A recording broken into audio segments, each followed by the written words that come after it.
Iran आणि America आणि Israel यांच्यात जे युद्ध होतं याबाबतची सर्वात मोठी बातमी 8 एप्रिल 2026ला आपल्याला मिळालेली आहे। ही बातमी म्हणजे काय, 2 देशात 2 आठवड्याचा युद्धविराम सीजफायर जाहीर करण्यात आलेला आहे।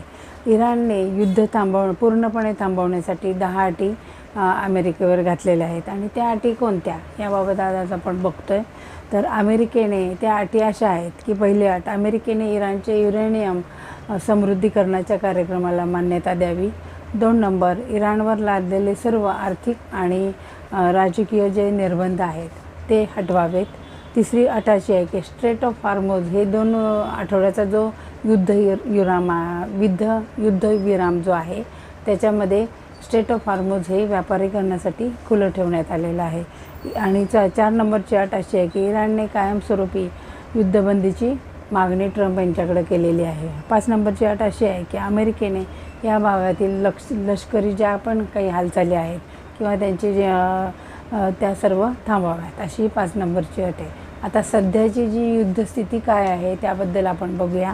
2 आठवड्याचा युद्धविरामाला ट्रम्प यांनी मान्यता दिलेली आहे, म्हणजे 15 दिवस पूर्ण युद्धाला विराम मिळणार आहे। नंतर या युद्धात अमेरिकेचे 13 सैनिक मारले गेलेत आणि 365 सैनिक हे जखमी झालेले आहेत।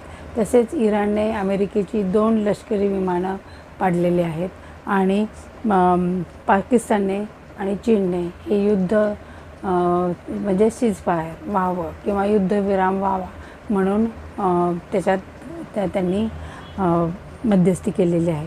तसेच आता येत्या 15 ते 20 दिवसामध्ये या 2 देशांमध्ये शांतता करार व्हावा यासाठी चर्चा होईल आणि 15-1 दिवसानंतर त्याच्यावर चर्चा होऊन हे युद्ध पूर्णपणे थांबण्याची शक्यता आहे। अशा प्रकारे आज आपण 8 एप्रिल 2026ला जो युद्धविराम झालेला आहे 2 देशांच्यामध्ये त्याच्याबद्दलची आज आपण माहिती बघितली आणि त्यात 10 अटी त्यांनी ठेवलेल्या आहेत त्याबद्दलची माहिती आज आपण घेतलेली आहे।